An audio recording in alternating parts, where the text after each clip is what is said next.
Hello students, a very warm welcome to Roots of Economics. This video is part 3 of Agriculture. Part 1 और part 2 में हम already cover कर चुके हैं the role of agriculture, features of Indian agriculture and the causes of backwardness of Indian agriculture.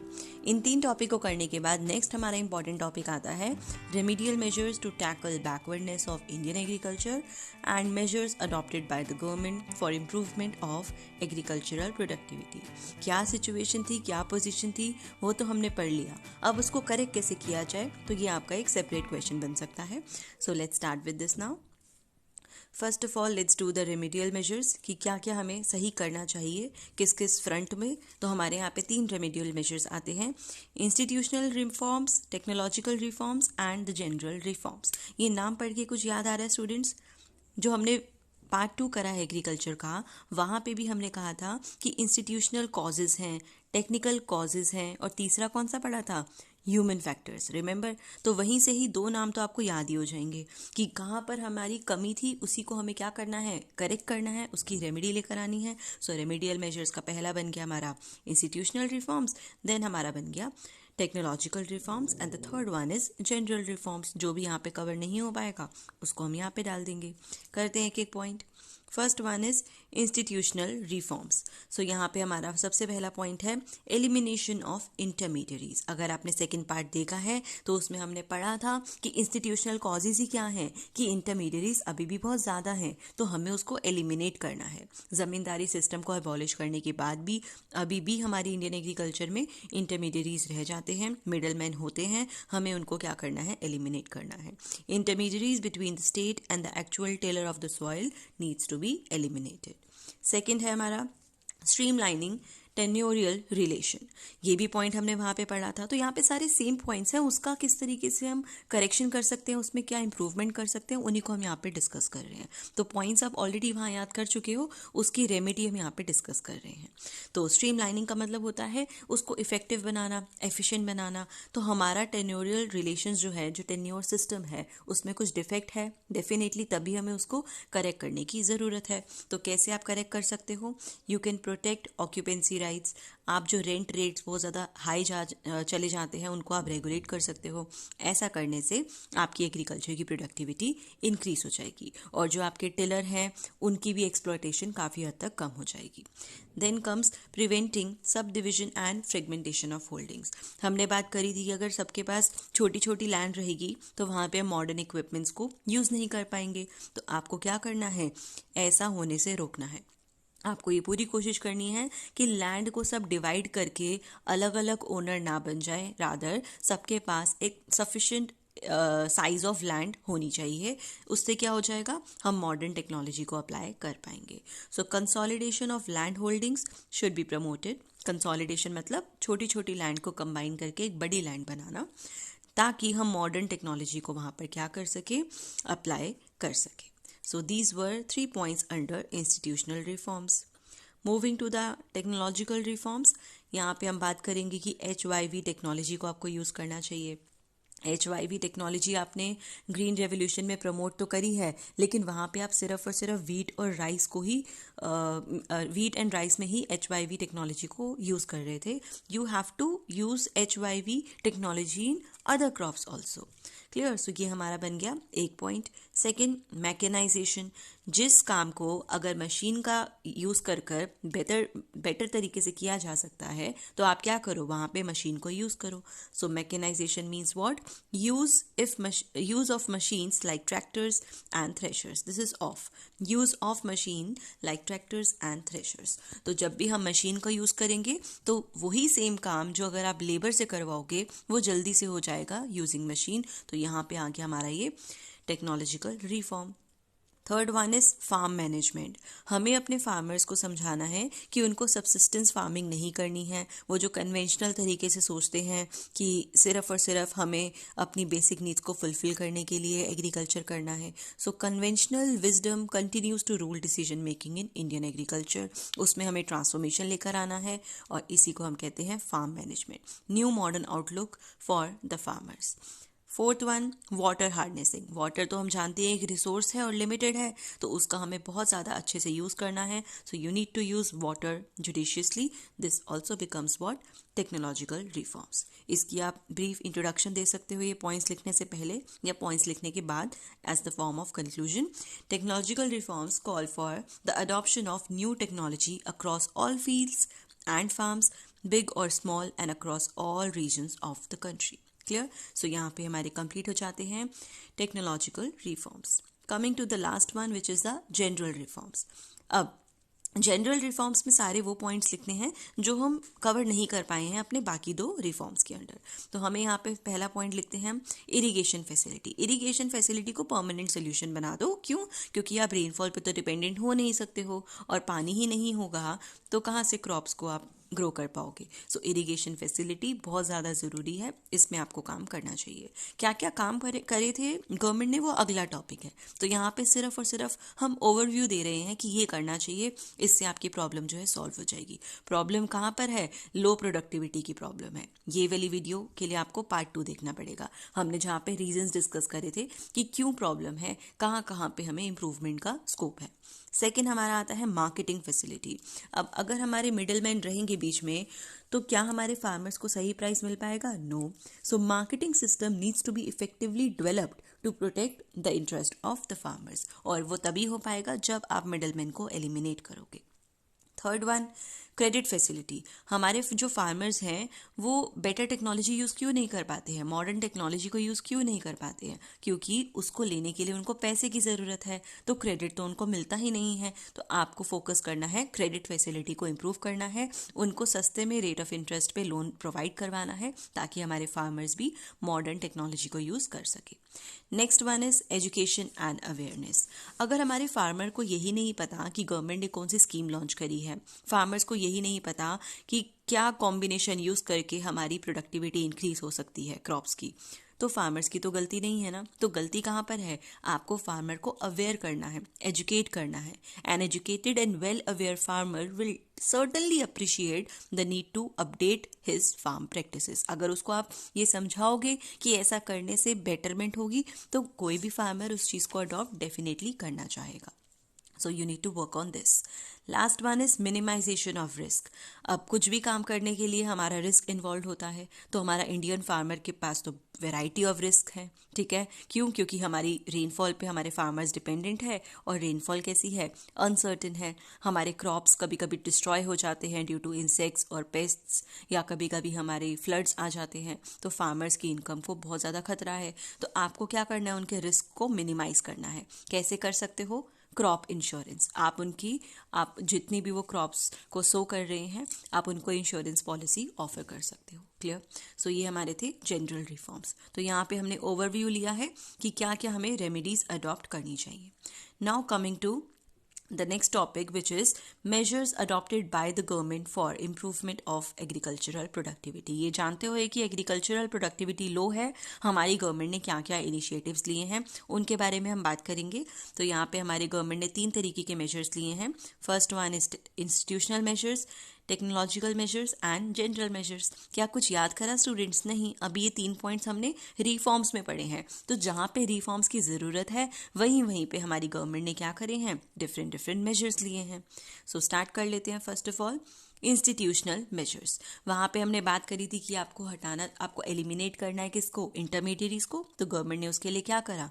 Abolition of zamindari system. Government ने zamindari system को ही खत्म कर दिया। Ownership rights given to actual tiller of the soil in some cases, और tillers were given permanent rights of occupancy. Zamindari system को हटाकर हमने एक्चुअल टिलर्स को ही क्या दे दिया? उस सॉइल का, उस लैंड की ओनरशिप दे दी, या फिर अगर हम ओनरशिप नहीं दे पा रहे हैं तो हमने परमानेंट राइट्स ही उनको दे दिए। Second one is rent regularized. Rent की प्रॉब्लम थी कि बहुत ज़्यादा रेंट हमारे फार्मर्स को देना पड़ रहा था, तो हमने एक रूल बना दिया that rent can not exceed 1/3 of the value of the crop. Crop की जितनी वैल्यू है उसकी 1/3 वैल्यू निकालो, और हमारा जो रेंट है उससे ज़्यादा नहीं हो सकता। इससे हमारे फार्मर्स को डेफिनेटली बहुत ज़्यादा रिलीफ मिला है। Next one is ceiling of holding. अब हमारे यहाँ पे प्रॉब्लम क्या है, कुछ फार्मर्स के पास बहुत छोटी लैंड है, कम लैंड है, जिनको मार्जिनल फार्मर्स कहते हैं, और कुछ ऐसे रिच फार्मर्स हैं जिनके पास बहुत ज़्यादा लैंड है। तो हमने एक सीलिंग लगा दी, एक लिमिट लगा दी है कि इससे ज़्यादा लैंड आपके पास नहीं हो सकता। तो जितने भी हमारे रिच फार्मर्स थे उनके पास भी हमने लैंड को लिमिट कर दिया, तो उनके पास कुछ एक्स्ट्रा सरप्लस लैंड बच गई। वो सरप्लस लैंड को हमने रीडिस्ट्रीब्यूट कर दिया, किसमें, हमारे मार्जिनल और स्मॉल फार्मर्स के amongst. So in order to promote equality promote करने के लिए ही इस पॉइंट को हमारी गवर्नमेंट ने लिया, क्योंकि अदरवाइज क्या हो जाता, रिच और पुअर में बहुत ज़्यादा इनइक्वालिटी रहती। क्लियर? तो उस इनइक्वालिटी को कम करने के लिए हम क्या करते हैं, सीलिंग लगा देते हैं होल्डिंग्स पे। Surplus land to be distributed among landless और मार्जिनल होल्डर्स। तो जितना भी हमारा सरप्लस लैंड निकल कर आता है रिच फार्मर्स के पास, जो एक्स्ट्रा लैंड है सीलिंग के बाद वाली लैंड, उसको हम रीडिस्ट्रीब्यूट कर देते हैं उन लोगों में जिनके पास लैंड नहीं है, या उन लोगों में जिनके पास कम लैंड है, जिनको हम मार्जिनल होल्डर्स कहते हैं। Next one is consolidation of holding. हमने बात करी थी सब डिविजन फ्रेगमेंटेशन को रोकना चाहिए, तो कैसे रोकोगे, कंसोलिडेशन ऑफ होल्डिंग करके। Clear? To solve the problem of fragmentation, consolidation of scattered holdings were done. आपने छोटी छोटी लैंड को कंबाइन करके एक लैंड बना दिया, और उसी से आपने क्या कर लिया है, फ्रेगमेंटेशन की प्रॉब्लम को खत्म कर दिया है। By 2004, more than 630 lakh hectares of land was brought under consolidated holdings. तो आप ये कुछ डेटा भी मेंशन कर सकते हो। Next one is cooperative farmings. क्या होता है cooperative farming? Cooperative farming has been initiated to further consolidate farming and to regulate what, fragmentation of holdings. हमें क्या करना है, जो छोटी छोटी लैंड है उन वाले फार्मर्स को बोलना है कि आप उस लैंड का को कंबाइन करो और सब मिलकर वहां पे काम करो, उसको हम बोलते हैं cooperative farming. Clear? Coming to the technological measures now, इसमें सबसे पहला हमारा पॉइंट आता है इंट्रोडक्शन ऑफ HYV सीड्स। आपने बोला कि HYV टेक्नोलॉजी को यूज करने से प्रोडक्टिविटी बढ़ती है, तो हमारी गवर्नमेंट ने भी उसी को इंट्रोड्यूस कर दिया ताकि हमारी प्रोडक्टिविटी क्या हो सके, इंक्रीज हो सके। Then second is chemical fertilisers. हमारे केमिकल फर्टिलाइजर्स जो हमारे फार्मर्स अफोर्ड नहीं कर पा रहे थे, गवर्नमेंट ने क्या करा, उनको सब्सिडाइज रेट पे सेल करना स्टार्ट कर दिया ताकि हमारे फार्मर्स भी उनको परचेज करके उसका बेनिफिट उठा सके, ताकि हमारी प्रोडक्टिविटी इंक्रीज हो सके। Third one is insecticides and pesticides. इनको यूज करना कितना ज्यादा जरूरी है, हर फार्मर को पता है। So government is encouraging the use of these inputs through demonstration, training, distribution of insecticides, pesticides through cooperative societies. Government पूरी कोशिश कर रही है कि हम फार्मर्स को ट्रेनिंग दें, उनको डेमोन्स्ट्रेशन करके दिखाएं कि किस तरीके से इनको यूज़ किया जाता है, और उनकी डिस्ट्रीब्यूशन भी गवर्नमेंट ने करनी स्टार्ट कर दी है ताकि फार्मर्स तक ये इंपॉर्टेंट चीज़ें पहुंच सके। Next one is scientific cultivation. अब कल्टीवेशन करने का जो तरीका है वो भी काफ़ी ज़्यादा साइंटिफिक होना ज़रूरी है अगर आप चाहते हो कि आपकी प्रोडक्टिविटी इंक्रीज करे। तो क्या क्या इसमें आप लिख सकते हो, गवर्नमेंट ने प्रमोट करा क्रॉप रोटेशन करना स्टार्ट करो। Selection of quality seeds, government ने हमारे फार्मर्स को ये समझाया कि आपको क्वालिटी सीड्स को कैसे सिलेक्ट करना है। Proper manure system, soil treatment, क्योंकि सॉइल ही अगर आपकी ख़राब होगी तो आप किस तरीके से क्रॉपिंग करोगे, ऑब्वियस सी बात है आपकी प्रोडक्टिविटी लो होगी। सो गवर्नमेंट ने इसके लिए इंटेंसिव एग्रीकल्चरल एरिया प्रोग्राम भी लॉन्च करा, बहुत सारी एग्रीकल्चरल रिसर्च सेंटर्स बनाए, एग्रीकल्चरल यूनिवर्सिटीज़ सेटअप कर दी हमारी गवर्नमेंट ने, ताकि हम साइंटिफिक मेथड ऑफ कल्टीवेशन को प्रमोट कर सके। ये सारी बातें आप इस लास्ट पॉइंट में मेंशन कर सकते हो। ज़रूर मेंशन करना agricultural research centres, agricultural universities जो कि हमारी गवर्नमेंट ने सेटअप करी है, और गवर्नमेंट ने लॉन्च किया है इंटेंसिव एग्रीकल्चरल एरिया प्रोग्राम। सो ये हमारे थे टेक्नोलॉजिकल मेजर्स। लास्ट हमारे आ जाते हैं जनरल मेजर्स। जनरल मेजर्स में अगेन जो भी बच गया वो यहाँ पे हम डाल देंगे। फर्स्ट हमारा गवर्नमेंट ने लॉन्च करी नेशनल एग्रीकल्चरल इंश्योरेंस स्कीम, जिसको हम क्या कह सकते हैं, दूसरा नाम राष्ट्रीय किसान बीमा योजना। 1999 में गवर्नमेंट ने इसको लॉन्च किया था, और इसका मेन मोटिव क्या था, ऑब्वियस सी बात है इंश्योरेंस स्कीम है तो टू रिड्यूस और to cover the risk of the farmer का रिस्क हम थोड़ा सा शेयर कर सकें, उसको कवर कर सकें, ताकि हमारे फार्मर्स को भी एक इंसेंटिव रहे कि वो भी एक रिलैक्स हो जाए कि हाँ अभी मुझे सिर्फ और सिर्फ फार्मिंग पे फोकस करना है, अगर कुछ गलत हुआ तो I have the insurance known as what, the crop insurance. Second one is institutional credit. हमने बोला था कि प्रॉब्लम ही कहाँ पर थी कि फार्मर्स को लोन नहीं मिल पाता, तो हमने फार्मर्स को लोन प्रोवाइड कराने के लिए कोऑपरेटिव सोसाइटीज़ बनाई, लैंड डेवलपमेंट बैंक्स बनाए, जो कि फार्मर के लिए एक बहुत बड़ी रिलीफ की बात थी क्योंकि उनको ईजिली क्रेडिट मिलना स्टार्ट हो गया था। अदरवाइज़ वो कहाँ जाते थे, वो मनी लेंडर्स के पास जाते थे, वो कमीशन एजेंट्स के पास जाते थे जो उनसे बहुत ज़्यादा high rate of interest charge करते थे। So availability of credit has facilitated timely purchase of farm inputs, tools and implements and also facilitated permanent improvement on land. ऐसा होने से क्योंकि क्रेडिट फैसिलिटी मिलनी स्टार्ट हो गई है, टाइमली हमारा फार्मर इनपुट खरीद पा रहा था, नेसेसरी टूल्स परचेज कर पा रहा था और अपने लैंड को इम्प्रूव करना स्टार्ट कर दे रहा था। Next one is marketing system. अब मार्केटिंग सिस्टम में भी बहुत प्रॉब्लम थी। रिमेंबर, वहाँ पे भी हमारे मिडिलमैन्स थे, तो हमने उनको हटाना था, तो हमने मार्केट को ही क्या कर लिया, रेगुलेट। हमने मतलब गवर्नमेंट ने हमारी मार्केट को रेगुलेट करा ताकि हमारा मार्केटिंग सिस्टम जो कि डिफेक्टिव था उसमें हम काफ़ी हद तक इम्प्रूवमेंट ला सके और जो हमारा फार्मर प्राइस कमांड कर रहा है उसको भी एक फेयर डील मिल सके। Next one is support prices. ये तो हर बच्चे को पता होगा, एमएसपी कितना ज़्यादा न्यूज़ में आता है। MSP stands for minimum support price. क्या होता है? It is the minimum price that farmers are assured by the government in cases when open market has a lesser price than cost incurred by the farmers. आप imagine करो कि अगर farmer ने जितनी cost लगाई है उससे कम उसको मार्केट में प्राइस मिल रहा है तो उसका तो बहुत ज़्यादा नुकसान हो जाएगा। तो हमारे फार्मर्स को इंसेंटिव देने के लिए क्रॉप को सो करने से पहले ही हमारी गवर्नमेंट एमएसपी डिक्लेयर कर देती है कि आप निश्चिंत होकर क्रॉप्स को ग्रो करो। अगर आपका मार्केट में प्राइस कम मिलेगा, आपकी कॉस्ट से अगर कम जाएगा, तो हम आपसे खरीदेंगे एक गिवन प्राइस पे, और वो प्राइस पहले ही डिक्लेयर कर दिया जाता है। सो इस तरीके से हम सपोर्ट प्राइसेस के सिस्टम से हमारे फार्मर्स को अश्योर कर रहे हैं कि उनको नुकसान नहीं होगा। So this is very important general measure. Next one is irrigation facility. अब इरिगेशन फैसिलिटी में क्या है, हमारे फार्मर्स को हर वक्त यही तो डर रहता है कि अगर रेनफॉल नहीं हुई तो क्या हो जाएगा। तो हम क्या करेंगे, इरिगेशन फैसिलिटीज़ को हम इम्प्रूव करेंगे और हमारी गवर्नमेंट ने ऐसा बहुत ज़्यादा करा है। इन 1951 अगर आप बात करें, सिर्फ और सिर्फ 18% of land was irrigated land, but अब वो बढ़कर क्लोज टू 40% हो चुकी है। क्लियर? और 2003-2004 का अगर आप डेटा लेंगे तो gross irrigated area was estimated to be about 76.8 million hectares. तो हम इतनी ज़्यादा तरक्की कर चुके हैं when it comes to irrigation facility. Next and the last one is increase in area under cultivation. अगर आपका एरिया ही छोटा होगा तो हमने बहुत सारी प्रॉब्लम ऑलरेडी डिस्कस कर ली हैं। क्लियर? तो हमने अपना एरिया अंडर कल्टिवेशन को ही इंक्रीज कर दिया है। हमारी गवर्नमेंट ने इतने ज़्यादा एफर्ट्स करे हैं कि हम नेट एरिया को इंक्रीज कर पाए हैं। हम जहाँ जहाँ पर मोनोक्रॉपिंग होती थी, मतलब सिंगल क्रॉपिंग होती थी, वहाँ पे मल्टीपल क्रॉपिंग सिस्टम हमने इंट्रोड्यूस कर दिया है। तो गवर्नमेंट ने दोनों ही फ्रंट पे बहुत ज़्यादा एफर्ट्स करे हैं और बहुत सारे 5 ईयर प्लान्स में गवर्नमेंट ने ऐसे ऐसे रूल्स बनाए थे जिसकी वजह से हमारा एरिया अंडर कल्टीवेशन क्या हो गया, इंक्रीज हो गया। So these were some of the general measures taken by the Indian government. So इसी के साथ हमारा टॉपिक कंप्लीट होता है, बट कंप्लीट होने से पहले बात कर लेते हैं कंक्लूजन में क्या लिखेंगे। So Indian government should be applauded when it comes to the measures taken to improve agricultural productivity. बहुत सारे अच्छे अच्छे काम करे हैं तो डेफिनेटली सी बात है हमें अपनी इंडियन गवर्नमेंट को अपलॉड करना चाहिए। Many steps have been initiated by the government for the development of agriculture. बहुत से स्टेप्स लिए हैं, हमने अभी पढ़े।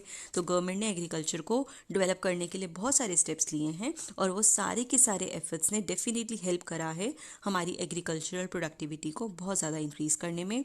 Therefore we can conclude that government has infused lot of efforts in to the growth and development of agriculture in India. So आपको बहुत ही पॉजिटिव कंक्लूजन लिख कर आनी है।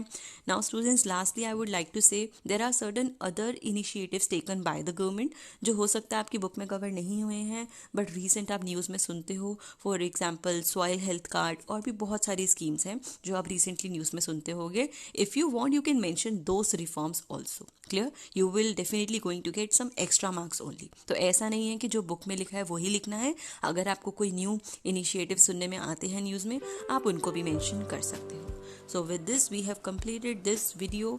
I will see you in the next video. Happy learning, students.